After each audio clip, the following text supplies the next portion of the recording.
Le Chengdu Jivin s'inclina brusquement vers la gauche. Le pilote fixa son radar avec incrédulité. Un missile se rapprochait rapidement de lui. C'était impossible. Malgré la technologie furtive de pointe de son avion, le missile fonçait toujours droit sur lui. Il tira violemment sur les commandes, cherchant un espace pour s'échapper. C'était trop tard. L'AIM-120 frappa, transformant le J-20 en boule de feu. Le principal braconnier chinois avait été repéré, pris pour cible et éliminé. Et c'est exactement le genre de menace que les avions furtifs chinois et russes pourraient affronter lors d'un futur conflit avec les États-Unis. Et l'épisode d'aujourd'hui de The Infographics Show va révéler les méthodes inattendues que les États-Unis utilisent pour traquer et détruire les avions furtifs ennemis. Imaginez d'abord ceci. Les renseignements militaires chinois détectent une activité inhabituelle à Camp Humphreys, la plus grande base américaine à l'étranger, située au cœur de la Corée du Sud. Les images satellites offrent peu de réponses, seulement des ombres et des mouvements. Inquiets, les commandants chinois envoient un chasseur furtif J-20 pour inspecter de plus près. Le J-20 décolle de la base aérienne de Shenyang Bailing, à 120 miles de la frontière coréenne. 8 minutes plus tard, il pénètre dans l'espace aérien sud-coréen. Il n'y a pas le temps d'atteindre une vitesse de croisière d'environ Mach 2 avant que le pilote ne survole déjà le camp Humphreys. Toujours à plus de Mach 1, il devrait pouvoir survoler la base, recueillir les renseignements et disparaître avant que quiconque au sol n'entende le bang supersonique derrière lui. En théorie, cela devrait être une mission furtive parfaite. Imaginez donc sa stupeur quand son casque grésille soudain, un contrôleur aérien du camp Humphreys lui intimant de faire demi-tour sur le champ sous peine d'en subir les conséquences. Les radars de la base ont détecté son avion soi-disant invisible. Et pire encore, les données fournies ont déjà permis à un FDX-8 Super Hornet de se positionner, prêt à tirer des missiles guidés de précision. Tout le processus n'a pris que quelques minutes. Mais comment les États-Unis font-ils cela aussi rapidement ? En réalité, détecter un avion furtif ennemi n'est pas si difficile, et selon les circonstances, il peut être repéré à une distance considérable. C'est parce que la technologie furtive actuelle ne donne pas vraiment aux avions furtifs une cape d'invisibilité. En réalité, elle retarde et complique la capacité de l'ennemi à détecter, suivre et lancer des systèmes de défense aérienne contre l'avion, et il n'est même pas forcément nécessaire d'avoir une technologie avancée pour effectuer la détection. Même un radar commercial standard peut détecter des avions furtifs plus petits. Cependant, il est beaucoup plus difficile de convertir les signaux détectés en renseignements exploitables pour une frappe de précision contre l'avion. Cependant, la détectabilité est une faille majeure pour les chasseurs et bombardiers furtifs, surtout pour la Chine et la Russie, face à l'avantage technologique furtif considérable des États-Unis. Alors quelles sont les vulnérabilités des avions furtifs chinois et russes ? Et comment les États-Unis les exploitent-ils pour les détecter puis les transformer en ferraille très coûteuse ? Pour comprendre cela, nous devons approfondir un peu ce qu'est la technologie furtive, ce qu'elle fait et comment elle fonctionne. La technologie furtive, aussi appelée technologie à faible observabilité, regroupe des techniques rendant les équipements militaires moins détectables. Ces méthodes sont également utilisées pour réduire la visibilité des avions, navires, sous-marins, missiles, satellites et véhicules terrestres. Un camouflage multispectral, dissimulant certaines parties du spectre électromagnétique. Pour les avions, les objectifs principaux de la technologie furtive sont, par ordre d'importance, en priorité absolue, la furtivité radar, c'est-à-dire réduire la détection par radar. Il y a également la furtivité infrarouge, qui réduit la détection infrarouge et thermique. Ensuite, à la furtivité acoustique, donc réduire la signature de l'avion. Le dernier élément est la furtivité visuelle. Regardons chacun d'eux, en gardant le plus important pour la fin. La furtivité visuelle cherche à rendre l'avion aussi invisible que possible à l'œil nu, aux caméras et autres systèmes de reconnaissance. Cette méthode est souhaitée pour presque tous les avions militaires, pas uniquement les avions furtifs, et est principalement obtenue par une simple technique de peinture. L'idée est simplement de colorer l'avion pour qu'il se fonde dans l'arrière-plan. Par exemple, les avions de reconnaissance conçus pour opérer à très haute altitude sont peints en noir, la même couleur que le ciel à cette altitude. Les avions de chasse conventionnels de jour sont généralement peints en bleu-gris de supériorité aérienne pour se fondre dans le ciel. Les avions furtifs, peints en noir ou gris foncé, volent tôt de nuit pour une discrétion visuelle optimale. Même la nuit, les reflets et éclats lumineux du cockpit ou d'autres surfaces lisses doivent être minimisés pour maximiser la discrétion visuelle. Cela est accompli en utilisant des revêtements spéciaux. Nous en reparlerons ? Évidemment, une couche de peinture ne suffira pas à masquer le bruit d'un avion furtif. La furtivité acoustique entre alors en jeu, rendant l'avion plus silencieux. Physiquement, le son se propage trop lentement pour être un signal de ciblage efficace pour les systèmes anti-aériens, particulièrement à haute altitude. La furtivité acoustique est cruciale pour les avions volant à basse altitude, spécialement ceux de reconnaissance, comparés aux avions furtifs rapides. Le J-20 chinois et le Sukhoi Su-57 Phélan russe, les deux avions furtifs les plus susceptibles d'être confrontés aux défenses aériennes américaines actuellement, ont tous deux des vitesses de croisière supérieures à Mach 2. Ils ont été conçus pour opérer à haute altitude afin d'optimiser leur furtivité. Vous verrez ces avions passer au-dessus de vous avant même de les entendre. Pendant ce temps, le chasseur furtif F-117 des États-Unis, conçu pour voler à grande vitesse à très basse altitude, intègre des mesures de furtivité acoustique, comme des revêtements absorbant le son dans ses entrées d'air et ses échappements. Cependant, pour détecter et neutraliser les avions furtifs ennemis, il existe une méthode plus avancée et plus sûre. La détection infrarouge capte le rayonnement émis par toute matière dont la température est supérieure au zéro absolu. Les matériaux chauds, comme les gaz d'échappement du moteur ou les surfaces des ailes chauffées par le frottement avec l'air, émettent plus de rayonnement infrarouge que les matériaux plus froids. Les missiles à guidage thermique et d'autres armes se dirigent vers la lueur infrarouge des parties chaudes de l'avion. Donc l'objectif de la furtivité infrarouge est de garder les parties et les émissions de l'avion aussi froides que possible, en particulier celles associées au moteur. L'intégration des moteurs à réaction dans le fuselage ou les ailes est une conception caractéristique de la furtivité infrarouge. D'autres méthodes pour réduire la signature thermique d'un avion. Blindage des composants chauds, mélange d'air frais avec les gaz d'échappement avant libération, et division du flux d'échappement via des déflecteurs parallèles. Des revêtements spéciaux sont souvent appliqués sur les zones à haute température pour absorber et diffuser la chaleur, compliquant la détection par les capteurs infrarouges. Ces contre-mesures de furtivité passive peuvent être combinées avec des techniques actives comme le brouillage infrarouge. Des radiateurs infrarouges clignotants sont installés près des sorties d'échappement du moteur pour leurrer les missiles à guidage thermique. Mais alors que la technologie de furtivité infrarouge progresse, les méthodes de détection infrarouge évoluent également. Les systèmes de recherche et de poursuite infrarouge, Search and Track, utilisés par l'armée américaine depuis les années 60, ont vu leur sensibilité et leur qualité s'améliorer constamment. Au XXIe siècle, les systèmes infrarouges Search and Track sont devenus essentiels pour détecter et éliminer les menaces aériennes à courte portée. L'armée américaine a reconnu leur valeur et a soit intégré, soit est en train d'intégrer des systèmes comme le Northrop Grumman Open Pod dans sa flotte de chasseurs, y compris le F-15, le F-16 et le F-22. Ces systèmes agissent comme de puissantes caméras thermiques, capables de repérer des cibles ennemies lointaines et d'utiliser les données pour neutraliser la menace.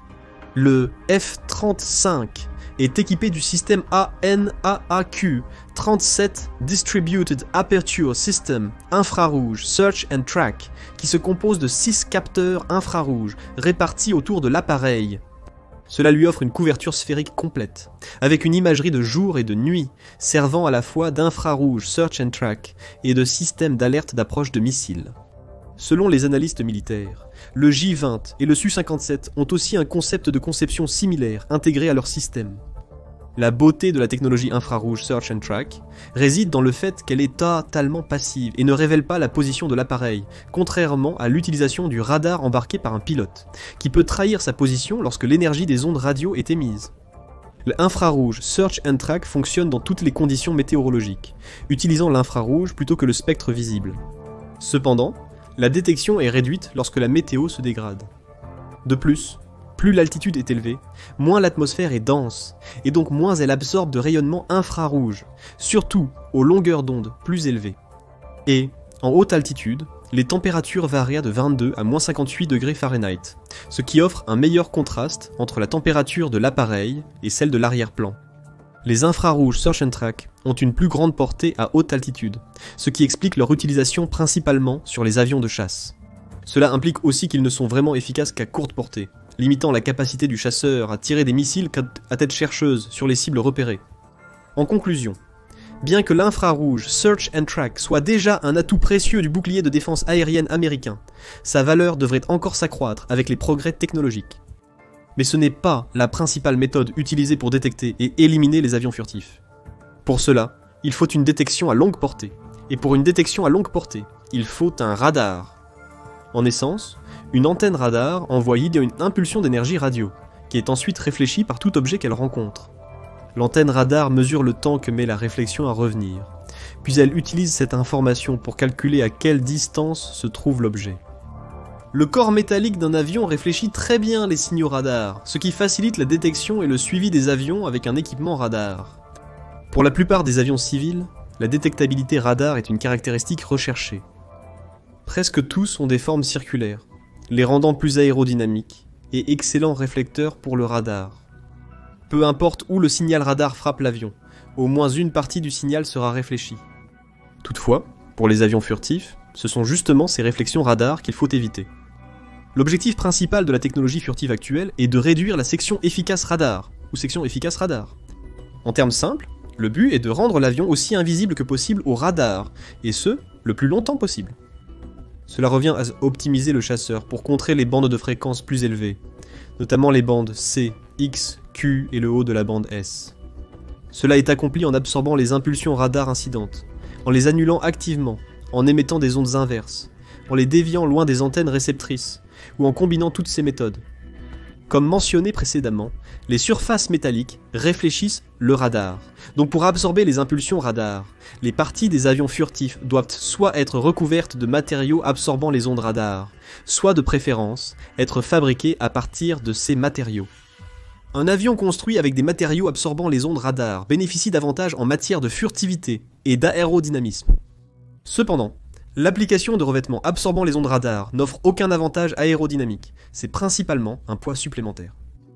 De nombreux matériaux absorbant les ondes radar, tels que les plastiques, les matériaux à base de carbone et les céramiques, ont été développés pour les avions furtifs. Leur efficacité est amplifiée lorsqu'ils sont combinés à une géométrie de surface absorbante.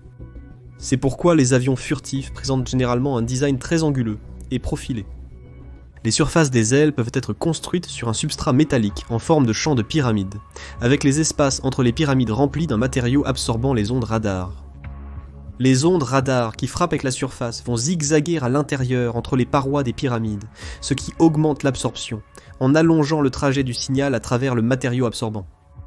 Des grilles métalliques sur les prises d'air des moteurs à réaction, comme celle du F-117 avion furtif, peuvent aussi absorber les ondes radar, tout comme les grilles des fours à micro-ondes. Les surfaces très inclinées sont aussi cruciales pour dévier les ondes radar. La majorité des radars sont monostatiques.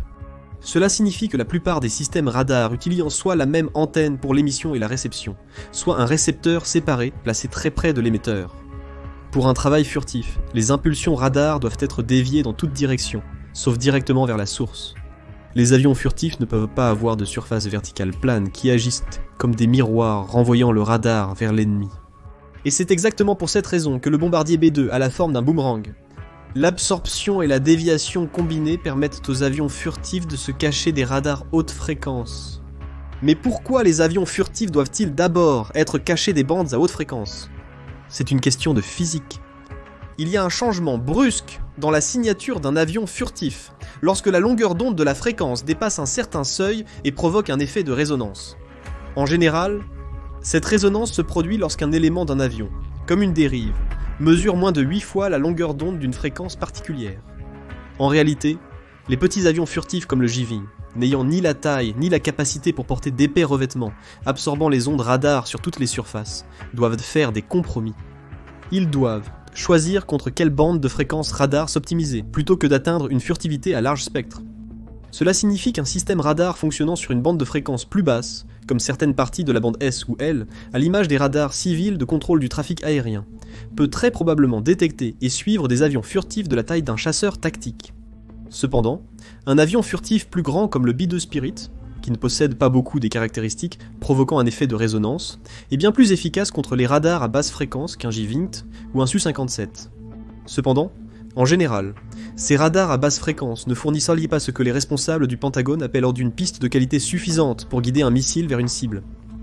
Pour revenir à l'exemple de la détection du J-Wing approchant du camp Humphreys, il aurait probablement été repéré par le contrôle aérien à l'aéroport d'Incheon, le principal aéroport commercial sud-coréen, mais sans la précision requise pour l'attaquer. Les États-Unis ainsi que la Russie, la Chine et d'autres pays développent des radars d'alerte avancés en bande ultra haute fréquence et very high frequency, qui utilisent des longueurs d'onde encore plus longues. Cela permettra à leurs chasseurs de mieux localiser la provenance d'un éventuel avion furtif ennemi. Mais le problème de base demeure. Les longues longueurs d'onde engendrent de grandes cellules de résolution radar, rendant difficile l'obtention d'un signal clair pour guider une arme vers la cible. Plus difficile, mais pas impossible. Traditionnellement, le guidage des armes avec des radars à basse fréquence a été limité par la largeur du faisceau et de l'impulsion radar. Toutefois, le traitement du signal permet de surmonter ces deux limitations. Les radars à réseau phasé, en particulier les réseaux à balayage électronique actif, antennes à éléments solides actifs, orientent leurs faisceaux radar électroniquement pour résoudre le problème de la résolution directionnelle ou en azimut. Certains radars peuvent produire plusieurs faisceaux et les ajuster selon la largeur, la vitesse de balayage et d'autres paramètres souhaités. La principale méthode utilisée par les États-Unis pour détecter et cibler les avions furtifs ennemis est une combinaison de liaisons de données à haute vitesse et de radars à réseau phasés à basse fréquence. C'est la méthode la plus efficace pour détecter les avions furtifs et générer une trajectoire suffisante pour l'engagement d'armes. C'est ainsi que le J-20 de notre scénario d'ouverture a été abattu. Voici comment les États-Unis ont procédé. La vedette du spectacle est le Northrop Grumman E-2D Advanced Hawkeye, avion d'alerte avancé aéroporté, ou plus précisément le radar en bande ultra haute fréquence Lockheed Martin ANAPI-9, qui en est la principale caractéristique. Le ANAPI-9, opérant en ultra haute fréquence, est réputé pour sa fiabilité et son émetteur à semi-conducteur. Cela offre une flexibilité maximale des formes d'ondes et une sensibilité accrue.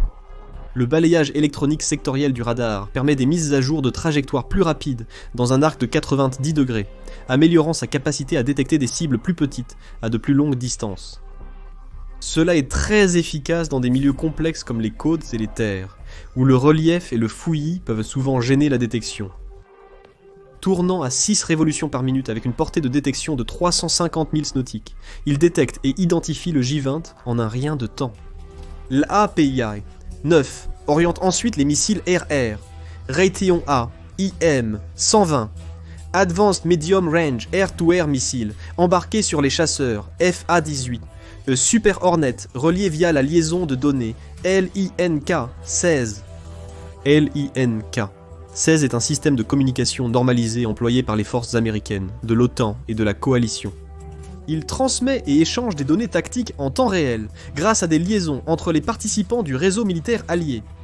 C'est une liaison de données numériques sécurisée, résistante au brouillage et à haute vitesse, fonctionnant dans la bande radio de 960 à 1215 MHz. Le lien 16 permet aux forces militaires d'échanger leur situation tactique en quasi-temps réel, facilitant le partage de messages, d'images, de communications vocales, etc. Guidés par le lien 16, les Super Hornets ont tiré les missiles AIM 120. Le résultat, c'est qu'un J-20 finit comme une masse furtive de métal tordu au fond de la mer de Chine méridionale. Le radar AP-9 peut également servir de capteur à distance pour guider les missiles Standard-Missiles, Six Standard de Raytheon lancés depuis les croiseurs et destroyers Aegis. Grâce à la liaison de données Cooperative Engagement Capability, il peut transmettre des données de ciblage sur des menaces au-delà de la portée des radars SPIA-1 du navire. La Cooperative Engagement Capability est un réseau de capteurs avec un contrôle de tir intégré qui fusionne les données de plusieurs capteurs de recherche aérienne en une image composite de suivi unifié en temps réel. Ce réseau partagé permet aux navires, avions et autres unités équipées de la Cooperative Engagement Capability d'échanger des données de ciblage de manière transparente. Le résultat est un système de défense aérienne de flotte amélioré, rendant le brouillage électronique plus difficile et permettant une défense antimissile coordonnée à l'échelle d'un groupe de combat. Par exemple, il s'intègre avec les F-35C Lightning II, qui agissent dans la gamme observateur avancé, relayant les données de ciblage via le E-2D Advanced Hawkeye vers des plateformes moins furtives comme le Super Hornet. Voilà comment les États-Unis sont capables d'abattre les avions furtifs ennemis, pour l'instant. Mais quelles menaces furtives l'avenir réserve-t-il ? Les principaux rivaux des États-Unis développent plusieurs nouveaux avions furtifs à différents stades. Au moins 3 prototypes du chasseur furtif de nouvelle génération chinois, le Xinjiang J-30 éteint, sont connus pour avoir été construits. Aussi appelé Fighter Combat 31 Gyrfaucon, ce chasseur furtif polyvalent de taille moyenne, a une configuration bimoteur avec 2 turboréacteurs RD 93 produisant chacun 84 kN de poussée. Conçu pour rivaliser avec les avions occidentaux de 5e génération, il est doté de caractéristiques avancées comme un capteur infrarouge, search and track, des ailes plus furtives, des moteurs plus propres et un meilleur système radar. Globalement, Ces améliorations pourraient compliquer la détection par l'ennemi. Le nouveau bombardier furtif chinois Shan H-20 sera encore plus difficile à détecter et à neutraliser s'ils réussissent à le faire décoller. Il est conçu avec une configuration en aile volante rappelant le B-20 et un Spirit pour minimiser sa section radar, des matériaux absorbant les ondes radar et des capacités avancées de guerre électronique, et il devrait avoir une portée de plus de 6200 miles. La Russie développe également 2 nouveaux avions furtifs à un stade avancé. Le Tupolev Pak-DA, également connu sous le nom de Pozlanik, ce qui signifie envoyé, est un bombardier stratégique russe proposé, conçu comme un avion en aile volante similaire au B-2 Spirit. Il comprend une avionique avancée, des soutes à armements internes et une intelligence artificielle pour la navigation, la planification des missions et la détection des menaces. Il devrait avoir une portée opérationnelle d'environ 7500 miles, ce qui lui permettra d'effectuer des missions à longue distance sans avoir besoin de ravitaillement en vol. La Russie dispose également d'un nouveau chasseur furtif supposément presque prêt pour la production, le Sukhoi Su-75 Checkmate. Il s'agit d'un chasseur furtif monomoteur de 5e génération, conçu pour être une alternative économique aux équivalents occidentaux comme le F-35 Lightning EI. Le Su-75 présente un design élégant et profilé, mêlant des lignes courbes et angulaires, ainsi qu'un système d'avionique très avancé comprenant un radar de pointe, des systèmes de guerre électronique et des systèmes de communication. Il dispose aussi d'une soute à armement interne, d'une intelligence artificielle intégrée, d'un radar multifonction et de capacités de guerre en réseau. Et puis, il y a la perspective de l'avion furtif de 6e génération, ou système de guerre du système aérien qui promet d'être beaucoup plus difficile à détecter, sans parler de l'abattre. Comme les ennemis des États-Unis tentent toujours de rattraper leur retard en furtivité, les contre-mesures de 6e génération seront un défi encore plus grand pour eux que pour les Américains. Avec les États-Unis qui développent de nouvelles façons de les détecter, sommes-nous en train d'entrer dans la fin de l'ère de la furtivité? Dites-nous ce que vous en pensez dans les commentaires ci-dessous. Découvrez maintenant les ennemis terrifiés par le nouveau remplaçant du F-22. Nous savons maintenant pourquoi. Ou cliquez sur cette vidéo.